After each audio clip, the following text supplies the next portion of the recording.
G'day. It's Jim Hari here. Are you someone who's been ghosted by a borderline, or you have a borderline ex, and you just can't stop thinking about them? You just can't stop ruminating about them. If it's been a recent breakup or ghosting, you might well be focusing on the negative, the pain, the hurt. What's happening here?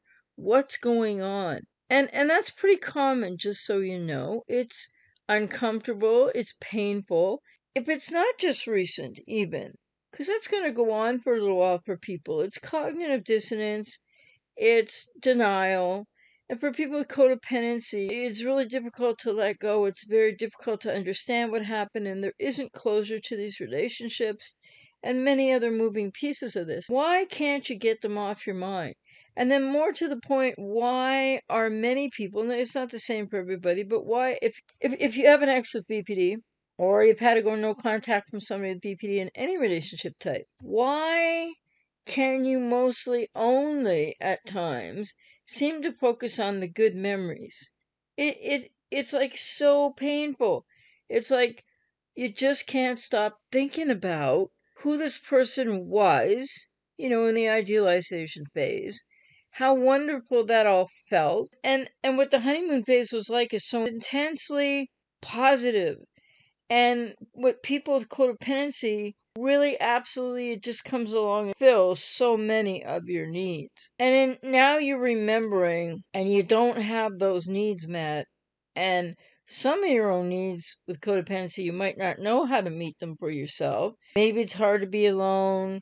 Maybe you might feel badly about yourself because you're not in a relationship. Maybe you're feeling like this was your fault, why it didn't work, which it's not your fault why it didn't work. This woundedness of codependency also from childhood that people really need to get into healing recovery about, like I'm out here to work with you if you resonate with me. Codependency has within it its own amount of rumination, anxiety to one degree or another, and worry from childhood.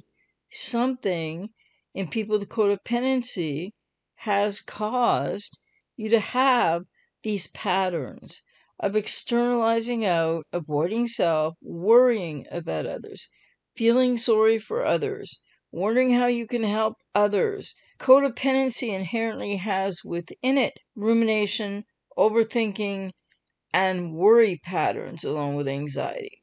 Even before you get into a relationship with somebody with BPD or a narcissist, because people with codependency have been wounded in various different ways in childhood and to various different degrees, which means it's hard for you to let go. It is really difficult and painful, if not next to impossible, for a lot of people with codependency to feel that they can't help but feel. I don't know how to, like, you just can't stand the thought that somebody thinks, quote, you're the bad person or the bad guy. Somebody thinks really badly of you. And it's not really about you, but this is the codependency aspect people need to start to realize. It's because you are thinking about the good times, because you're hurting. And what is that for codependence? It's externalizing out your pain. It's externalizing out and still, self-abandonment. Because the more you think about the good times with them, then it's going to hurt more now. And if you have difficulty being alone or letting go, a lot of people with codependency do not know how to deal with or how to cope with loss. You might have had a lot of loss in your life prior to this loss, or this seeming loss at the point of the on and off reality of this loss if you're not in a place of no contact. This can't get them off your mind is not as much about them as you think it is. It's really still avoiding yourself. Because a lot of people with codependency don't realize how incredibly difficult to impossible it feels to focus on yourself. This excessive ruminating and excessive focus, whether it's the negative or the positive, but often on the positive, on what you believed that you had, on what the relationship seemed like it was like, all the promise of that relationship. It's not so much about that cluster B or that person with BPD or the narcissist. That's who you're thinking about. That's who you wish it would have worked with. That's who you're feeling bad about how they feel about you and it didn't work and somehow it must be your fault. But this is the agony of codependency. And especially after these relationships, because I'm not saying it has nothing to do with the relationship, but the reason why you can't stop focusing on the ex with BPD or the narc ex, or if you're younger even, or you haven't worked this through, a parent who's a borderline or a narcissist, and what does that really mean for the repetition of these cycles and getting into relationships with somebody with BPD? It's all about codependency, and the pattern is within codependency. And so you will focus and focus and focus on the good. You'll ruminate about the bad. You'll feel confused. Of course you'll be hurt because it is a loss and you've been wounded and a lot's happened. It's really important that people realize, and maybe some people aren't ready to hear this yet. Depends where you are. Depends if you're brand new to this or not. But I hope this might put some seeds for thought for you to think about over time if you're not sort of resonating with it right now. The real reason behind, along with all the other reasons that are very valid, but the super key central reason why codependents can't stop thinking about the borderline or the narcissist, the ex, isn't really because of how good it was. Because if it was really, really actually that good, you wouldn't be where you are right now. But how good it felt. And more to the point, what needs of yours did it meet other than the obvious needs met in adult relationships physically? What other needs was it starting to meet of yours that you might not still know how to meet on your own? Emotional needs, emotional safety, there's all kinds of things. So this focus on the BPDX or the narcissistic X is really being driven by your codependency. It's being made much worse by that.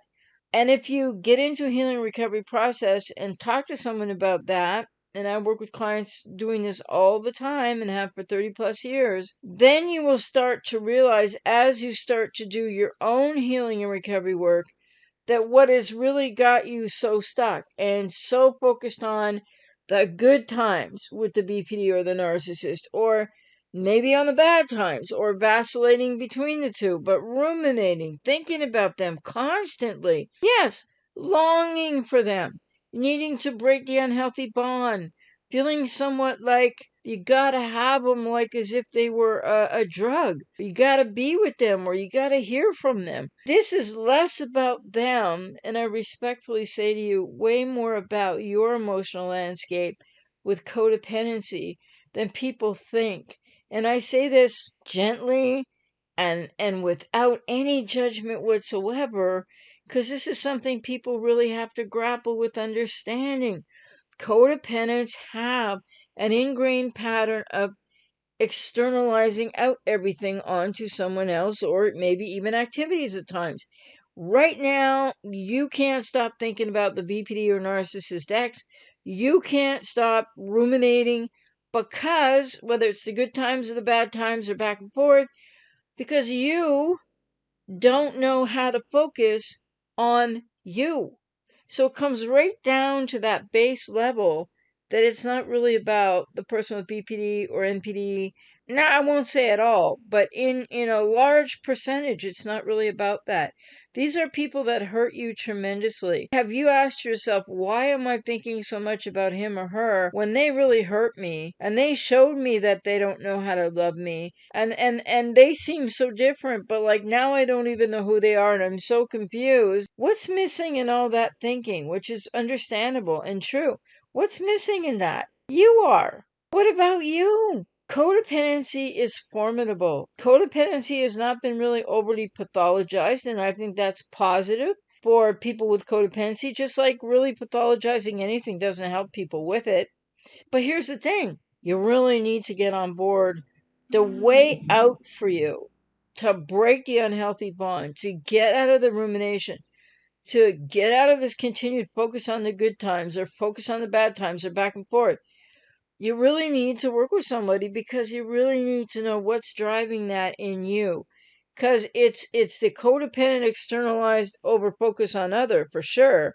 But the answers to how you're going to be able to change that, I work with clients in this regard That's where someone like myself, if I resonate with you, can help you so much to learn more about what you need to know more about yourself and your own woundedness from childhood, and why it is that you continually will focus on that BPDX or that NARCX to your own detriment and to continuing to exacerbate your suffering. So I hope that's food for thought. I hope that was helpful. But it's really important to know that your answers aren't going to come from all that thinking, all that longing about the BPDX or the NARCX. The answers are going to come when you turn into your own healing and recovery journey. And this is not easy stuff, ladies and gentlemen. This is not like run of the mill, like some people out there might go, oh, just do this and I'll teach you how to do that. And if you just do this meditation or deep breathe, oh, you'll rewire your brain. That's really nonsense, because this is not as long a term a process of recovery for each person as for others, but it is a deep recovery process, and you need it, you deserve it.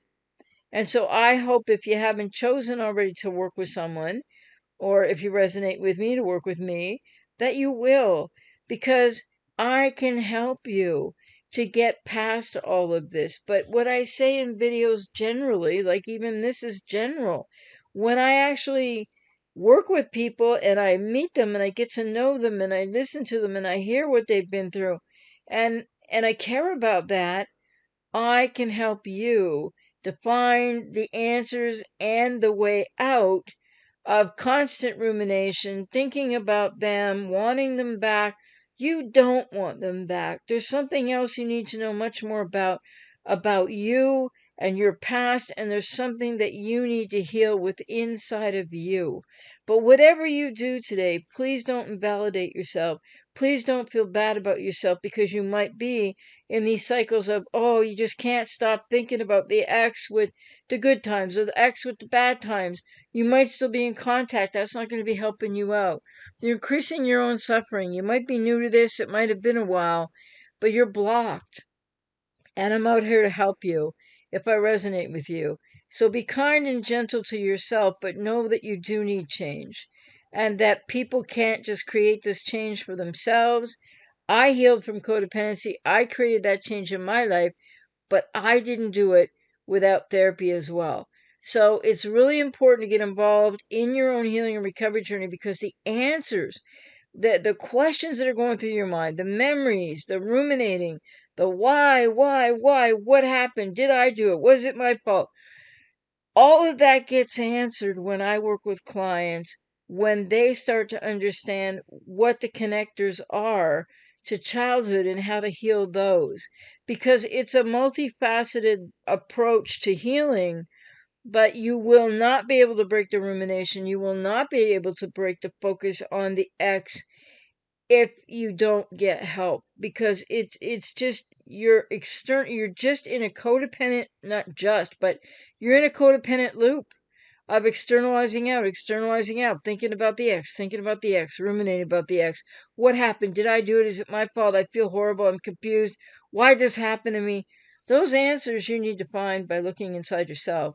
You're not going to get them through videos online, and you'll get some answers, but you're not going to get those emotional answers. You're not going to be able to settle your heart. You're not going to be able to heal. So I hope this was helpful. And I'm out here to work with you. If you resonate with me, you can go to ajmahari.ca. And I look forward to talking to you. I look forward to helping you. I guide people through these healing and recovery journeys, and have been doing so for 30 years. And it's time for you to choose you.